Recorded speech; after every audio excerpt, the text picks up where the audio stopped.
Fire her. Now. The words cut through the marble hallway like a blade, cold and absolute, leaving no room for argument or mercy. The young maid froze where she stood, her hands still gripping a silver tray that trembled ever so slightly, the faint clink of porcelain echoing in the silence that followed. Across the vast living room, Alexander Pierce did not even look at her as he adjusted the cuff of his tailored suit, his expression untouched, as if dismissing a human being was no different than clearing dust from a table.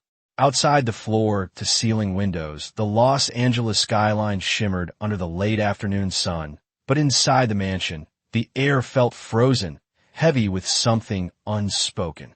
The head housekeeper stepped forward quickly, her voice low, almost rehearsed, telling the girl to gather her things. No one protested. No one ever did. Because everyone knew the rule of the Pierce estate. No one lasted. Not a week. Not even a few days. And certainly not after making a mistake. The girl swallowed hard, nodded, and walked out, her footsteps fading into the endless corridors of a house that had never once felt like a home.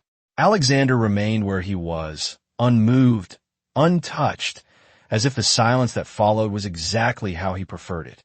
Before continuing, comment where in the world you are watching from, and make sure to subscribe because tomorrow's story is one you cannot miss. By the time the front doors closed behind the dismissed maid, another name had already been crossed off a long, invisible list. 3 maids in a single day. That was the number whispered quietly among the staff who remained, their voices careful, their eyes lowered whenever Alexander passed. Some said he had always been like this. Others said something had changed him, something no one dared to speak about out loud. The truth was buried somewhere deep within the walls of that mansion, hidden behind locked doors and untouched rooms. As Alexander walked through the grand hallway, his footsteps echoing against the polished marble floors, he paused for just a fraction of a second outside a closed door at the end of the corridor. His jaw tightened, his hand hovering near the handle, but he did not open it. He never did. Instead, he turned away, his expression hardening once more, retreating back into the version of himself. The world knew. Controlled. Untouchable. Unforgiving. Upstairs, another maid quietly packed her belongings, her hands shaking as she folded her uniform, already knowing she would not last the night. Downstairs, the staff moved like shadows, careful not to make a sound, careful not to exist too loudly in a house that demanded silence. And somewhere far beyond those gates, a young woman named Sophie Bennett was about to walk into this world, completely unaware that she would be the only person who would ever dare to stand in front of Alexander Pierce and refuse to bow. The next morning, the mansion felt exactly the same as it always did after someone left. Quiet, controlled, empty in a way that had nothing to do with space. Sunlight poured through the tall glass windows, stretching across polished marble floors, but did not warm anything it touched. In the kitchen, 2 staff members moved carefully, speaking in low voices as they prepared breakfast that no one would enjoy. One of them glanced toward the hallway before whispering, "That makes 5 this week." The other shook his head slightly, eyes down. Do not count. It does not matter, because in this house, people were not remembered. They were replaced. By mid-morning, a black luxury car pulled through the iron gates, tires rolling slowly along the long stone driveway lined with trimmed hedges and silent statues. Inside the car, Sophie Bennett sat with her hands folded in her lap, her fingers lightly gripping the strap of a worn canvas bag. She had read the address 3 times before arriving, just to be sure it was real. Places like this did not belong in her world. Not in the part of Los Angeles where rent notices came faster than paychecks, and where every dollar had a purpose before it was even earned. She looked out the window as the mansion came into full view, its scale almost unreal, like something out of a magazine she would flip through but never buy. Her reflection faintly appeared in the glass. Simple shirt, clean but faded jeans, no muck-up, no pretense, just someone who needed a job. The car stopped. The driver stepped out first, opening her door with a polite nod. Sophie thanked him softly and stepped onto the driveway, the heat of the California sun pressing gently against her skin. For a brief moment, she just stood there, taking in the silence. No laughter, no music, not even the distant sound of a television. Just stillness. Inside, the head housekeeper, Mrs. Langford, was already waiting in the grand foyer, her posture straight, her expression unreadable. She had seen dozens of girls like Sophie walk through those doors. Some hopeful, some desperate. None of them stayed. "You are early," Mrs. Langford said, her tone neutral. Sophie gave a small nod. "I prefer not to be late." The older woman studied her for a second longer than necessary, as if measuring something that could not be seen. "Follow me." They walked through the house in silence, past long hallways lined with expensive art and rooms that looked untouched, like they were waiting for a life that never came. Sophie noticed everything. The absence of personal items. The way every surface was perfect, but nothing felt lived in. Even the air smelled too clean, like something constantly erased. "There are rules," Mrs. Langford said as they reached the main staircase. "You do not speak unless spoken to. You do not question instructions. You do your work, and you remain invisible." Sophie stopped walking. Just for a second. Not enough to be disrespectful, just enough to think. Then she asked quietly, "And if something is wrong?" Mrs. Langford turned slowly, her eyes sharp now. "Nothing is wrong. Not in this house." Sophie held her gaze calm, steady. Everything could be wrong somewhere. A silence stretched between them, heavier than before. It was the kind of silence that usually ended with someone being dismissed. But this time it did not. Mrs. Langford turned away first. "We will see how long you last," she said, continuing up the stairs. As Sophie followed, she did not lower her eyes. And somewhere, down the hall and behind a closed door that had not been opened in years, Alexander Pierce stood still, as if he had felt something shift before he even knew why. By late afternoon, Sophie had already learned more about the house than anyone had told her. Not through instructions, but through silence. Silence in the way the staff avoided certain hallways. Silence in the way doors stayed closed, no matter how much sunlight tried to slip beneath them. Silence in the way no one ever mentioned his name unless absolutely necessary. Her first tasks were simple. Dust the West Wing. Replace fresh towels in the guest suites. Polish surfaces that were already spotless. It was not difficult work. It was controlled work. Repetitive. Measured. Like everything else in the house. But Sophie did not move like the others. She did not rush to disappear. She observed. She noticed the small things. A picture frame slightly tilted. A chair not aligned with the table. A faint layer of dust in places that had not been touched in a long time.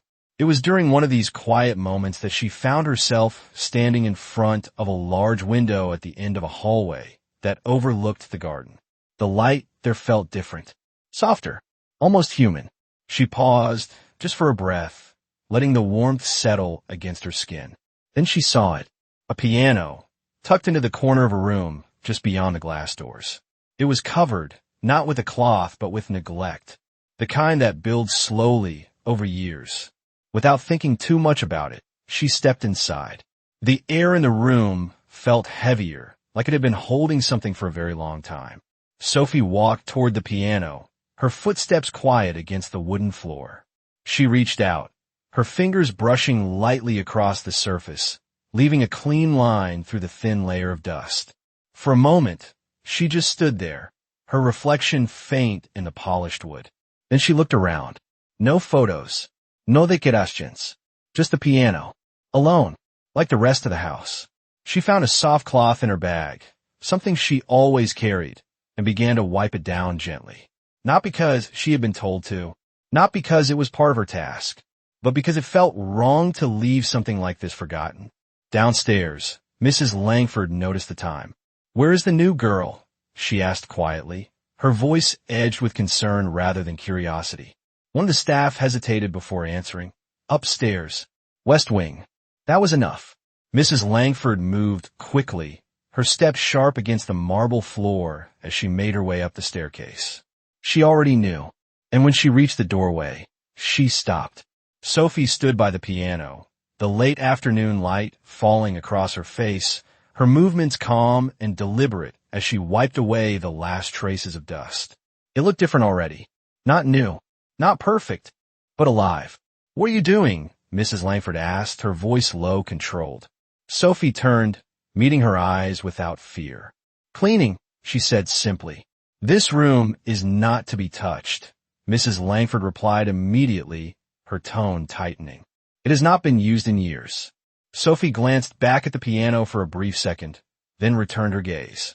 "That does not mean it should be forgotten." The words hung in the air longer than they should have. Mrs. Langford opened her mouth to respond, to correct, to enforce the rules that had kept this house running in perfect, lifeless order. But before she could speak, a voice came from behind them. Calm, sharp, unmistakable.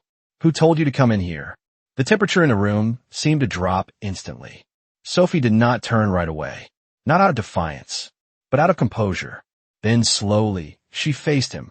Alexander Pierce stood in the doorway, his presence filling the space in a way the room had not felt in years. His eyes moved from the piano to the cloth in her hand, then back to her face. There was no warmth in his expression, only control, only expectation, the kind that demanded obedience without question. "I asked you a question," he said, his voice quieter now, which somehow made it more dangerous. Sophie held his gaze, steady, unshaken. "No one," she answered. A pause, a breath. Something invisible shifted between them, because for the first time in a very long time, someone in that house had not apologized, had not lowered their eyes, had not stepped back, and Alexander Pierce noticed. For a moment, no one moved. The air inside the room felt tight, as if even the walls were waiting for what would happen next. Alexander Pierce stepped forward slowly, his eyes never leaving Sophie, his expression unreadable but charged with something far more intense than anger. It was control, the kind that had never been challenged before. "This room is off limits," he said, his voice calm, but firm enough to leave no room for misunderstanding. Sophie glanced once at the piano, then back at him, her posture straight, her hands relaxed at her sides. "It was covered in dust," she replied, her tone even, not defensive, not apologetic, just factual. That alone was enough to shift the tension. Mrs. Langford inhaled sharply behind them, already anticipating the outcome. She had seen this before. The moment someone crossed a line they did not understand. The moment before they were removed. Permanently. Alexander's jaw tightened slightly, his gaze flicking to the clean surface of the piano, the faint shine now catching the light where before there had been dullness. It was different, and he noticed. That was the problem. "You were not hired to think," he said after a brief pause. "You were hired to follow instructions." Sophie did not step back. "I was hired to work," she answered. Another pause. Longer this time. Something invisible pressed between them, like two opposing forces refusing to give way. Down the hallway, a staff member slowed their steps, listening without meaning to. No one had ever spoken to him like this. Not here. Not in this house. Alexander took another step closer, now standing only a few feet from her. Close enough to make most people lower their eyes. Close enough to remind them exactly who he was. But Sophie did not move. She held his gaze, steady, grounded in something that did not come from fear or pride, but from certainty. "Do you understand where you are?" he asked quietly. His voice had dropped, but it carried more weight now, more danger. Sophie nodded once. "Yes." "Then act like it." The word was sharp, final. The kind that usually ended conversations. The kind that usually ended employment. Mrs. Langford shifted slightly, ready to step in, ready to escort Sophie out before the command was even given. But it never came, because Sophie did not lower her head. She did not apologize. Instead, she spoke again, her voice calm but firm enough to hold its ground. "Respect goes both ways." The silence that followed was deeper than anything before it. It was not just tension anymore. It was disruption. Something had been broken. Not in the room. Not in the rules. In him. Alexander's expression did not change immediately, but something behind his eyes flickered. Not anger. Not yet. Something less familiar. Something he had not felt in a long time. For a brief second, he said nothing. And in this house, that was more powerful than any order. Finally, he stepped back. Just one step. But it was enough. Finish your assigned tasks, he said, his voice returning to its usual cold precision. And stay out of rooms you are not assigned to. It was not forgiveness. It was not approval. But it was not dismissal. Mrs. Langford blinked, surprised despite herself. That had never happened before. Not once. Sophie gave a small nod, not submissive, just acknowledging the boundary. Understood, she said. Alexander turned without another word and walked out of the room, his footsteps steady, controlled, echoing down the hallway until they disappeared into the silence of the house once more. But something had changed, even if no one could name it yet. Mrs. Langford remained still for a moment longer before turning back to Sophie, her expression now sharper, more cautious. Do not mistake this for tolerance, she said quietly. He does not change. Sophie looked at the piano again, the clean surface reflecting the fading light of the afternoon. Everyone can, she replied softly. Down the hall, behind another closed door, Alexander stopped walking. Just for a second, his hand tightened slightly at his side before he continued forward, as if trying to outrun something he did not want to feel. But for the first time in years, the silence inside the house no longer felt completely under his control. The next few days settled into a rhythm that felt almost too precise, as if the house itself operated on an invisible clock that no one questioned. Every morning began the same way. Quiet footsteps in the halls, soft movements in the kitchen, the faint hum of air conditioning filling the spaces where conversation should have lived. And at the center of it all, Alexander Pierce moved through his home like a shadow that controlled everything it touched. But something was different now. Subtle. Almost impossible to notice unless you were looking for it. And Sophie was. She worked methodically, completing every assigned task with care, but she did not disappear into the background like the others. She moved with intention. When she cleaned, she did not simply remove dust. She restored order in a way that felt human. A chair adjusted not just to align with the table, but to invite someone to sit. Curtains opened to let light in, not just because it was on the checklist, but because the room needed it. In the West Wing, the piano room no longer felt abandoned. Sophie returned to it only when her tasks allowed, never crossing the boundary she had been warned about, but still finding ways to keep it alive. She would wipe the surface gently, ensuring no dust returned. She opened the curtains slightly each morning, allowing sunlight to stretch across the keys. Sometimes she would pause there, just for a moment, as if listening to something that no one else could hear. Downstairs, the staff began to notice.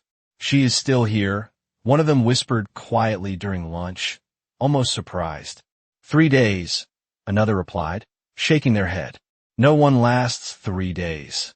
Mrs. Langford heard them, though she pretended not to. Her attention remained on Sophie, watching her movements with a level of focus she rarely gave anyone. There was something different about this one.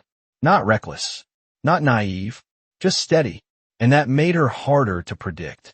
Late one afternoon, as the golden California light stretched across the living room, Alexander entered without announcement. He did not need to. His presence was always felt before it was seen. Sophie was adjusting a vase on a side table, her movements careful but unhurried. She noticed him immediately, not because he made noise, but because the air shifted. She turned slightly, acknowledging him with a small nod before returning to her task. Most would have stopped completely, waited, watched, but she did not. Alexander's eyes followed her for a moment longer than necessary. It was not disapproval, not entirely. It was observation, calculation. He walked past her without speaking, but something made him pause halfway across the room. A detail, small, but out of place in a house that thrived on control. The curtains were open wider than usual. Light filled the room, softening the sharp edges of the furniture, warming the cold surfaces that had always defined the space. He looked at it for a moment, his expression tightening almost imperceptibly. Then he turned his head slightly. "Who opened these?" he asked, his voice calm, but edged with expectation. Sophie did not hesitate. "I did." There was no apology, no explanation, just truth. Another pause followed.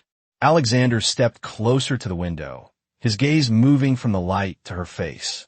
"This is not a hotel," he said. You do not decide how this house is kept. Sophie met his eyes, steady as always.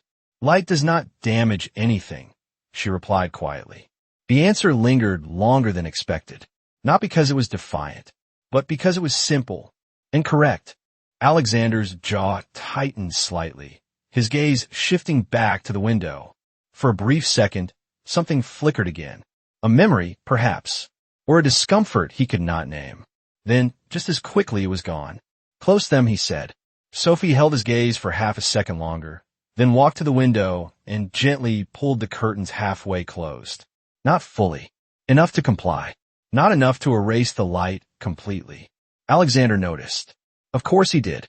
But he said nothing, and that silence carried more weight than any command.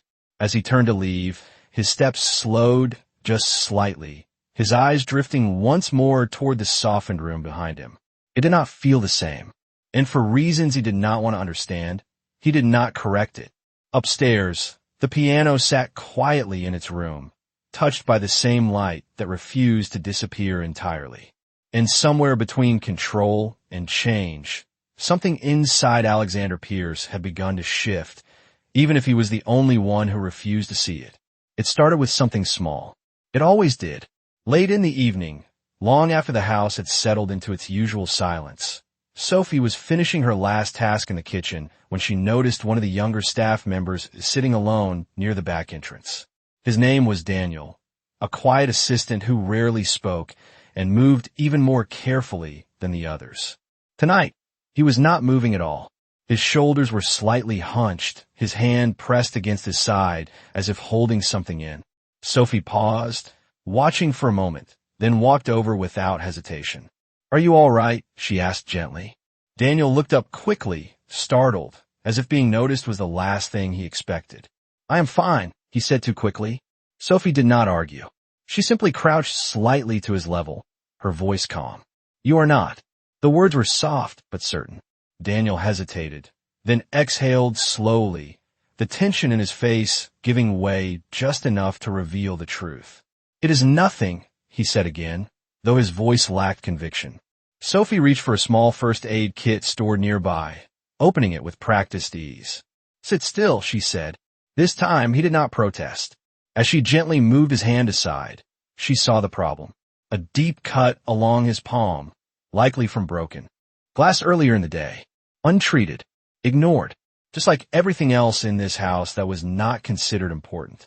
Sophie cleaned the wound carefully, her movements steady and precise.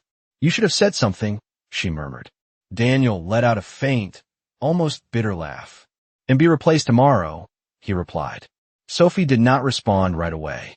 She finished wrapping the bandage, securing it firmly but gently. "You are not replaceable," she said quietly. He looked at her, unsure whether to believe it. From the hallway beyond the kitchen, Alexander Pierce had stopped walking. He had not intended to. He had been passing through on his way upstairs, his mind already moving ahead to the next task, the next call, the next decision. But the sound of voices had caught his attention. Not loud, not disruptive, just different. He stood there now, just out of sight, listening without meaning to, watching without being seen. Sophie stood up slowly, closing the first aid kit and placing it back where it belonged. "Take a break," she added. 5 minutes will not destroy the house." Daniel almost smiled. It was small, uncertain, but real, something that had not appeared in that kitchen for a long time. Alexander's gaze shifted between them, his expression unreadable. This was not part of his system. This was not efficient. Time was being wasted. Work was being interrupted. And yet, he did not step in. He did not correct it. Instead, he watched as Sophie turned back to finish her tasks, her movements calm, unaffected, as if what she had done required no recognition at all. As if kindness was not an exception. It was simply normal. Something about that unsettled him more than defiance ever had. Because defiance could be controlled. It could be removed. But this quiet, steady presence that changed things without permission, that was different. That was unpredictable. And for the first time in a long time, Alexander Pierce felt something he could not immediately suppress. Not anger, not frustration, something quieter, something closer to discomfort. He turned away abruptly, continuing down the hallway, his steps slightly faster than before. But the image remained. The way she had knelt beside Daniel without hesitation. The way she had spoken without fear. The way the room had felt, just for a moment, less empty. Upstairs, he stopped outside that same closed door again. His hand lifted, slightly, hovering near the handle, his reflection faint in the polished surface. He could hear nothing inside. No sound, no memory, just silence. The kind he had chosen, the kind he had built. Slowly, he lowered his hand, not opening it. Not yet. But something had changed. Because now, for the first time, that silence no longer felt like control. It felt like absence. And somewhere downstairs, in a kitchen filled with nothing more than quiet voices and a simple act of care, Sophie Bennett had created the first real crack in a world that had never allowed one before. The house did not change all at once. It shifted in small, almost invisible ways, like something waking up after being still for too long. The next morning, the air felt slightly different, though no one could explain why. The staff still moved quietly, still avoided unnecessary attention, but their eyes lingered a little longer on Sophie as she passed. Not out of suspicion anymore, but curiosity. She had lasted longer than anyone expected. And more than that, she had not been broken. Sophie continued her work as she always did, steady and intentional. In the West Wing, she paused again near the piano room, standing just outside the doorway this time. She did not step in. She remembered the boundary. But she reached in just enough to adjust the curtains slightly, allowing a thin line of morning light to stretch across the floor and touch the edge of the piano. It was a quiet compromise, respecting the rule, but not the emptiness behind it. As she turned to leave, a voice stopped her. "Why do you keep coming back here?" She did not startle. She simply turned. Alexander stood at the far end of the hallway, his posture straight, his expression composed, but his eyes sharper than before. He had been watching. Sophie met his gaze calmly. "Because it is still here," she answered. He took a few steps closer, his shoes silent against the polished floor. "That is not an answer." Sophie tilted her head slightly, considering her words. "It is," she said softly. "Most people walk past things that feel broken. I do not." Alexander's eyes narrowed, just slightly, not in anger, but in focus. "It is not broken," he said. "It is closed." Sophie held his gaze. "Those are not the same." The words landed with more weight than either of them expected. A quiet tension settled between them, not sharp like before, but deeper, more personal. Alexander's jaw tightened, his gaze shifting briefly toward the partially lit room before returning to her. "You assume too much," he said. Sophie did not argue. "Maybe," she replied, "but I do not ignore what I see." For a moment, neither of them moved. The hallway felt narrower somehow, the distance between them carrying more than just space. Then Alexander spoke again, his voice lower now. "You are not like the others." It was not a compliment. It was an observation. Sophie nodded slightly. "I'm not trying to be." Something in his expression shifted again, subtle but undeniable. He was not used to answers like that. Not used to people who did not adjust themselves around him. "Why did you take this job?" he asked suddenly. The question hung in the air, unexpected. Sophie blinked once, not from fear, but from surprise. Then she answered simply, "Because I needed it." He studied her face, as if searching for something beneath the surface. "Everyone who comes here needs something," he said. "Money, stability, opportunity." Sophie shook her head lightly. "Those are reasons," she said. "Not the truth." Alexander's gaze sharpened. "And what is the truth?" Sophie hesitated for the first time, not because she was unsure, but because the answer mattered. "The truth is," she said quietly, "I have seen what happens when people stop caring. I am not going to be part of that." The hallway fell silent again, but this time it was not empty. It was full of something neither of them could name yet. Alexander looked at her for a long moment, his expression unreadable, but no longer distant, no longer completely closed. Then, without another word, he turned and walked away. But his steps were slower this time, measured in a different way. Behind him, Sophie remained where she was for a second longer, then turned back to her work, as steady as ever. But something had shifted again, not in the house, not in the rules. In him. Because for the first time in years, Alexander Pierce had not just been challenged. He had listened. And somewhere deep within the silence he had built so carefully, a voice had begun to reach him, one quiet truth at a time. It did not happen. Suddenly. There was no moment where Alexander Pierce decided to change. No declaration. No realization spoken out loud. Instead, it unfolded quietly, in fragments, in moments so small that no one else would have noticed. But Sophie did. Late that afternoon, the house moved through its usual rhythm, controlled and precise, but something underneath had shifted again. In the dining room, a glass slipped from one of the staff members and shattered against the floor, the sharp sound breaking the silence like a crack in still water. Instantly, everything froze. The young woman who had dropped it stood pale and motionless, her hands trembling, her eyes already filling with the certainty of what would come next. No one spoke. No one moved. Because they all knew. Footsteps echoed from the hallway. Slow. Deliberate. Approaching. Alexander entered the room without urgency, but his presence tightened the air immediately. His gaze moved from the broken glass to the girl, who could not even lift her head to meet his eyes. Clean it, he said, his voice cold, measured. She nodded quickly, dropping to her knees, her hands shaking as she began to gather the sharp pieces. Sophie stepped forward before thinking, her voice calm but firm. Stop. The word landed softly, but it carried. The room stilled again, this time for a different reason. Sophie knelt beside the girl, gently taking her hand away from the glass. You will cut yourself, she said quietly. The girl hesitated, confused, afraid to disobey either of them. Alexander's eyes shifted to Sophie, sharper now, watching closely. She made a mistake, he said. She will fix it. Sophie did not look up immediately. She simply reached for a cloth and began to carefully move the broken pieces into a small pile, her movements steady and precise. She will, Sophie replied. But not like this. Alexander took a step closer, the tension in the room tightening again. You do not decide how things are done here. Sophie finally looked up, meeting his gaze without hesitation. Then watch, she said quietly. It was not defiance. Not entirely. It was something else. Something grounded. Something that did not challenge his authority, but did not submit to it either. Alexander said nothing. He did not stop her. He simply stood there, observing as Sophie finished clearing the glass safely, then handed the cloth back to the girl. Now you can. Clean the rest, she added softly.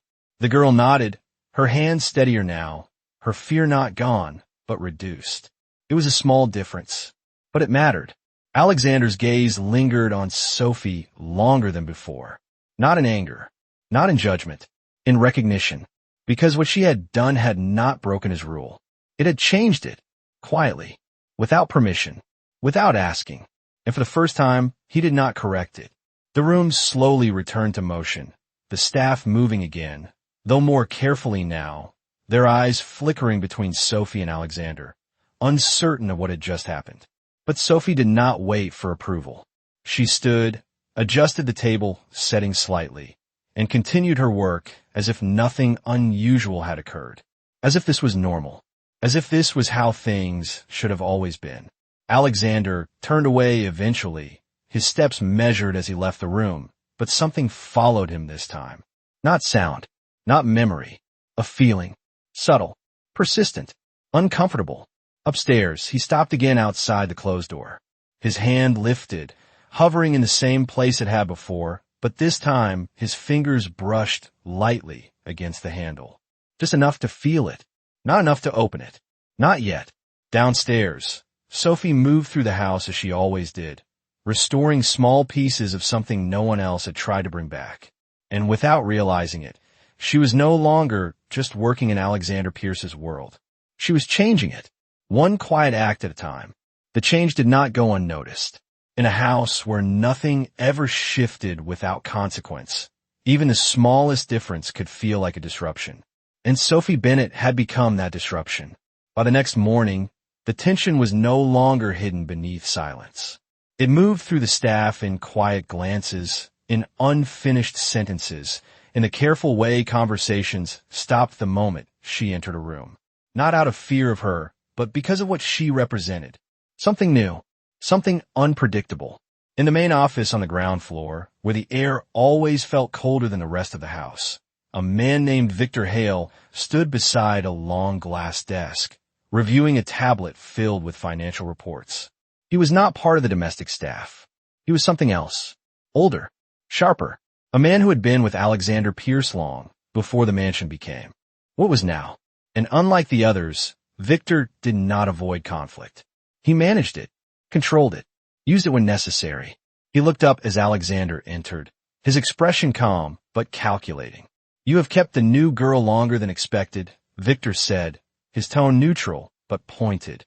Alexander did not respond immediately. He moved to the window, his gaze fixed on the city beyond, distant and unreadable. "She does her job," he said finally. Victor tilted his head slightly. So did the others, until they did not. The implication lingered.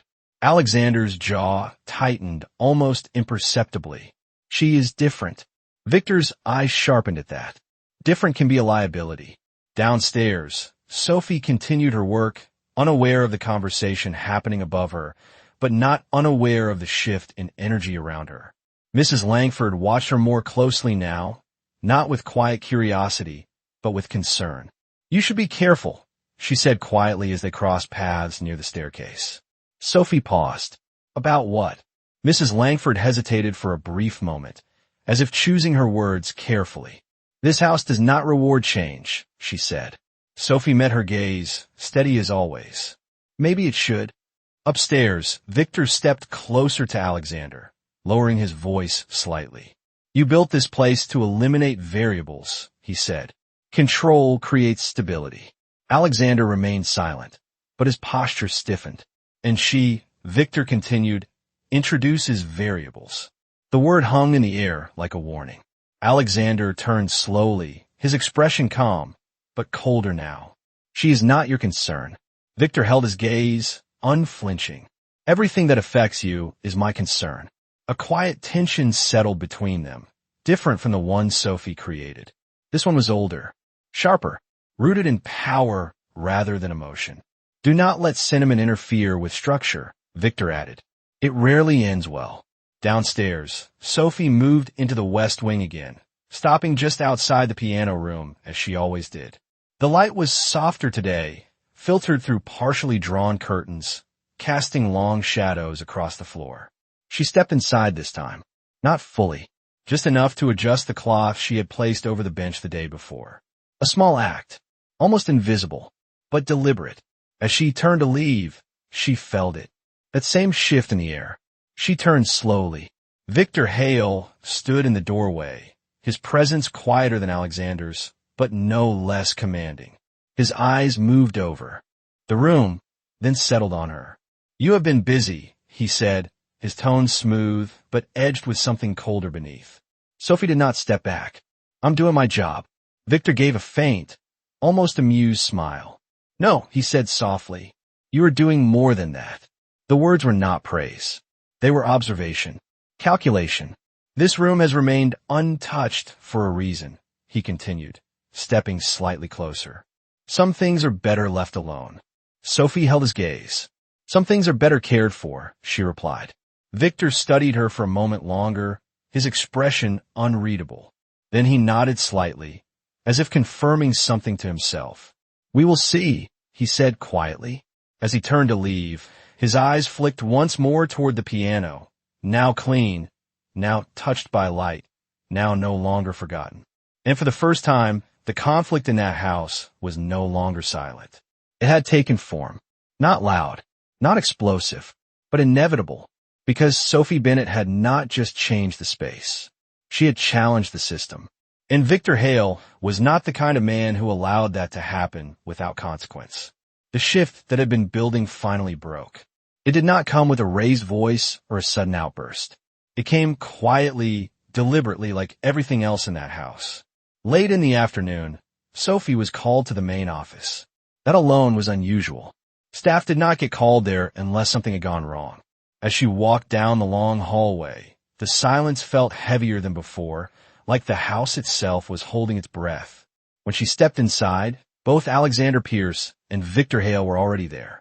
Alexander stood near the window, his back partially turned, his posture rigid, while Victor remained by the desk, composed, watching her with careful attention. "Close the door," Victor said calmly. Sophie did as instructed, then turned back, her expression steady, though she could feel the shift in the air. This was different. "There has been a concern," Victor continued, his tone smooth, controlled. "Several, actually." Sophie said nothing. She waited. Victor tapped lightly on the tablet in his hand, then turned the screen toward her. It displayed a list of internal reports, items out of alignment, unauthorized changes, staff interruptions, time inefficiencies, each one small on its own. But together, they formed a pattern. Her pattern. "You have been altering the structure of this household," Victor said. Without permission. Sophie glanced at the screen, then back at him. "I've been doing my job." Victor's lips curved slightly, but there was no warmth in it. "That depends on how one defines the job." Alexander finally turned, his eyes settling on her. There was something different in his gaze now. Not the quiet observation from before. Something colder. Something guarded. "You were given clear instructions," he said. "Follow them." Sophie met his eyes, searching for something that had been there before. Something human. It was harder to find now. "I did not break anything," she said quietly. "You disrupted it," Victor corrected. The word landed sharper than expected. Disrupted. As if care itself was a problem. Sophie's expression did not change, but something inside her tightened. "If something is built on silence and fear," she said slowly, "then maybe it should be disrupted." The room fell completely still. Even Victor paused for a fraction of a second. But Alexander did not. His jaw tightened, his voice colder now than it had been in days. "That is not your decision to make." Sophie held his gaze, her voice calm but unwavering. "Then whose is it?" The question was simple, but it cut deeper than anything before it. Alexander's eyes darkened slightly. Not because he did not have an answer, but because he did not want to give it. Because giving it would mean acknowledging something he had spent years avoiding. Victor stepped in before the silence could stretch further. "This is not a debate," he said firmly. "This is a correction." He turned slightly toward Alexander. "Control requires consistency." Alexander's gaze remained on Sophie, but something inside him was already shifting back, retreating behind the walls he knew best. Control. Structure. Distance. He had built them for a reason. He could not allow them to be undone. Not by her. Not by anyone. "You are finished here," he said. The words were quiet. Final. Sophie did not react immediately.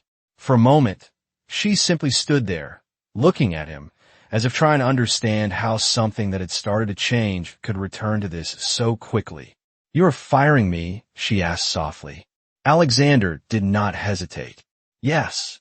The words settled between them, heavier than anything else that had been said. Sophie nodded once, slowly. Not in defeat. Not in anger. Just acknowledgement. "All right," she said. No argument. No pleading. That, more than anything, made it harder to stand there. She turned toward the door, her steps steady, her back straight, the same way she had walked into that house. But this time something followed her. Not silence. Absence. As the door closed behind her, the room felt different. Empty in a way it had not been before. Victor remained still, watching Alexander closely. "Necessary," he said quietly. Alexander did not respond. He stared at the door for a moment longer than he should have. Then he turned away, his expression hardening again, retreating into the version of himself that had never failed him. But this time, the silence did not feel like control. It felt like something had been lost.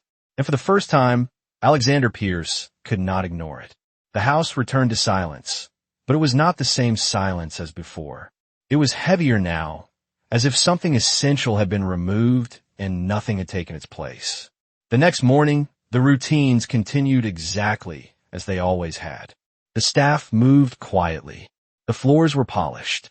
The air remained clean and controlled. But something was missing, and everyone felt it, even if no one dared to say it out loud. In the kitchen, Daniel stood by the counter, his bandaged hand still healing, his movements slower than usual. He glanced toward the doorway more often than necessary, as if expecting someone to walk in and say something simple, something human. But no one did, because she was gone. Upstairs, the piano room sat untouched once again. The curtains were drawn closed, blocking out the light that had once filled the space. The thin layer of dust had already begun to return, settling quietly over the polished surface like a memory being erased. Alexander Pierce stood outside the door, as he had many times before. But this time was different. He did not hesitate as long. His hand lifted, resting fully against the handle now. For a moment, he stood still, his reflection faint in the wood, his expression unreadable. Then slowly, he opened the door. The room greeted him with silence.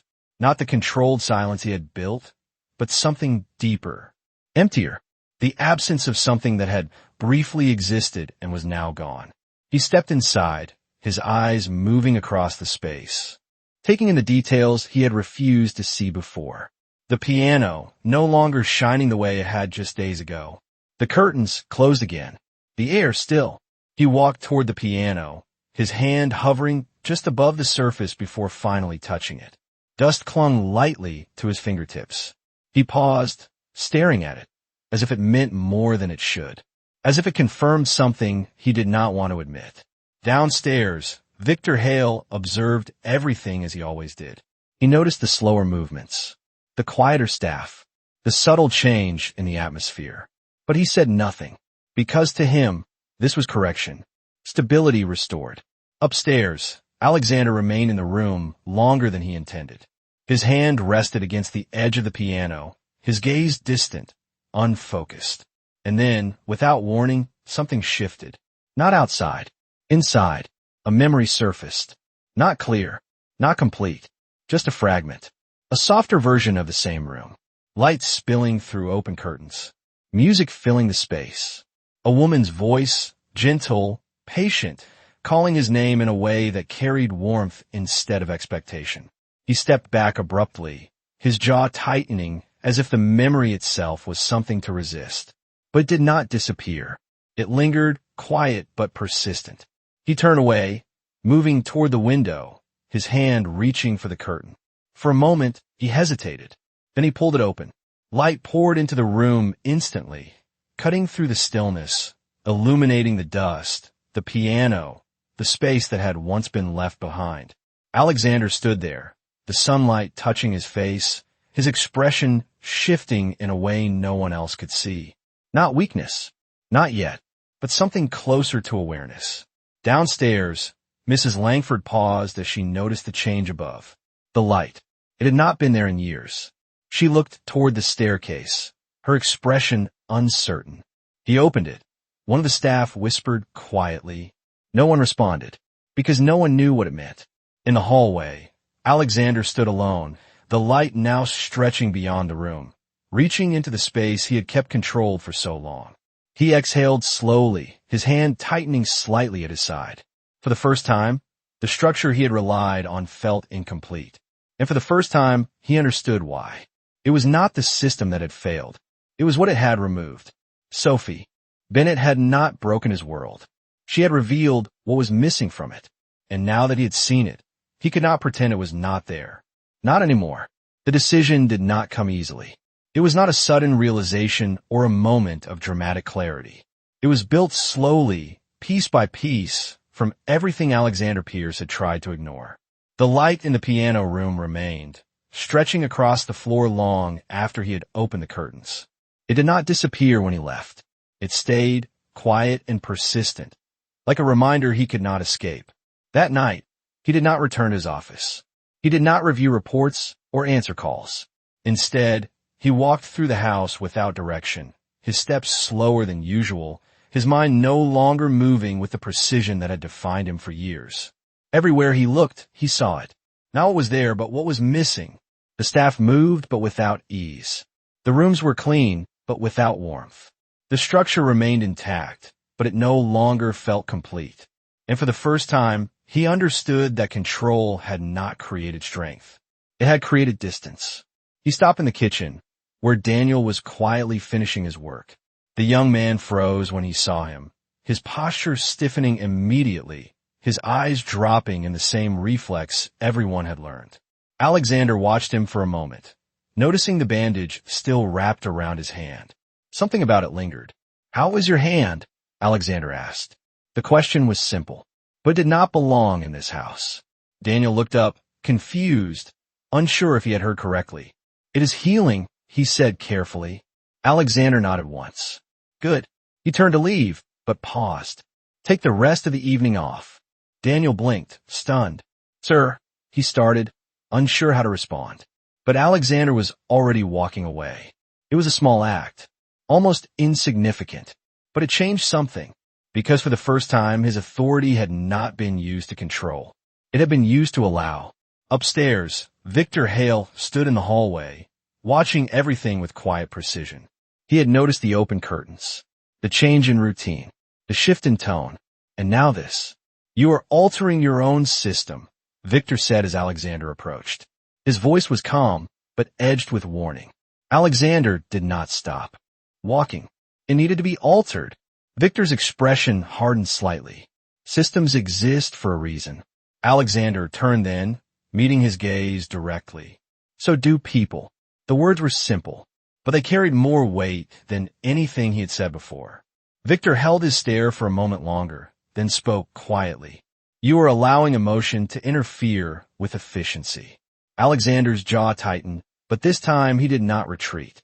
"No," he said. "I am correcting what efficiency removed." The silence between them was sharp now, no longer controlled. Victor studied him, measuring the shift, calculating the risk. But this was no longer something he could adjust, because the change had already begun. Without waiting for a response, Alexander moved past him, heading toward the front of the house. His steps were steady now, but different.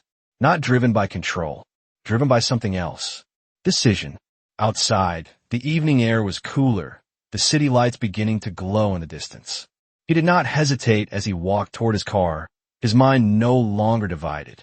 He knew where he was going, not because it made sense, not because it fit into his system, but because it was the only thing that did. Somewhere across the city, Sophie Bennett was no longer part of his world. But the absence she left behind had become impossible to ignore. And for the first time in his life, Alexander Pierce was not moving to maintain control. He was moving to take it back in a different way. Not over others. Over himself. As the car pulled out of the gates and disappeared into the night, the house behind him remained standing, quiet and unchanged on the surface. But inside, something fundamental had shifted. Because the man who had built that silence was no longer willing to live inside it. And for the first time, he was ready to choose something else. The city was quieter than usual that night. Or maybe it only felt that way because for the first time, Alexander Pierce was not trying to outrun his own thoughts. The car came to a slow stop in front of a modest apartment building on the edge of downtown Los Angeles, far from the polished streets and controlled silence he was used to. The building was simple, worn in places but lived in. Lights glowed behind windows. Voices carried faintly through the evening air. It felt real in a way his world had not for a long time. He stepped out of the car without hesitation, his eyes scanning the entrance as if confirming he was exactly where he needed to be. Inside, the hallway smelled faintly of detergent and old paint, a contrast so sharp from his mansion that it almost felt unfamiliar. He climbed the stairs instead of taking the elevator, each step steady, each movement deliberate. When he reached the door he had been given, he paused for just a moment, his hand lifting, hovering, the same way it had outside that closed room in his house. But this time, he did not hesitate. He knocked. On the other side, Sophie Bennett stood still for a second, surprised by the sound. She had not been expecting anyone. Not tonight. Not after everything. She opened the door slowly, her expression shifting from curiosity to disbelief in a matter of seconds. "You should not be here," she said quietly, though there was no anger in her voice. Only distance. Alexander met her gaze, and for the first time, there was no control in his posture, no command in his presence. Just honesty. "I know," he replied. The silence between them stretched, but it was not empty. It was filled with everything that had been left unsaid. Sophie studied him for a moment, as if trying to understand what had brought him there. Then why are you, she asked. Alexander exhaled slowly, his voice steady but softer than it had ever been. Because I was wrong. The words landed with a weight that could not be ignored. Sophie's expression shifted slightly, not in surprise, but in recognition. This was not the man she had left behind. Not completely. You did not just fire me, she said. You chose your system over people. Alexander nodded once. I did, he admitted, and I thought that made me strong. He paused, his gaze lowering briefly before returning to hers. But it only made everything empty. The honesty in his voice was unmistakable now, stripped of authority, stripped of control. Just truth. Sophie did not speak immediately. She let the silence settle, let the weight of his words exist without interruption. So what changed? She asked finally. Alexander's answer came without hesitation. You did. Another silence followed, but this one felt different. Softer, warmer, not resolved, but no, longer broken.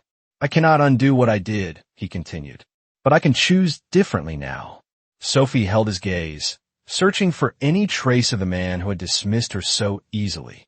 She found something else instead, something real. And what does that look like? She asked quietly. Alexander took a small step forward, not to close the distance completely, but enough to show he was no longer standing apart. It looks like listening, he said.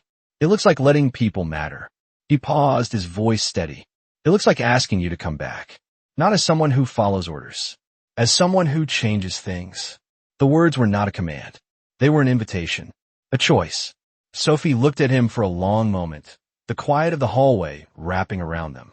Then she glanced back inside her small apartment, at the life she had built, simple but real. When she looked at him again, her expression had softened, but her voice remained clear. If I come back, she said, it will not be to fit into your system. Alexander nodded. I know. It will be to change it. That is why I am here. Another pause. Then, slowly, Sophie stepped aside from the doorway. Not as surrender. Not as compromise. As a decision. Days later, the mansion did not look entirely different. The structure remained. The order remained. But something else lived there now. Light-filled rooms that had been closed for years. Conversations, quiet but real, moved through the halls. And in the West Wing, the piano no longer sat in silence. Alexander stood nearby as Sophie pressed a single key, the sound soft but clear, echoing through the space like something waking up. He did not interrupt. He did not control. He simply stood there, present. Changed. Because in the end, it was not power that transformed him. It was the one person who refused to bow, and instead showed him what it meant to feel again.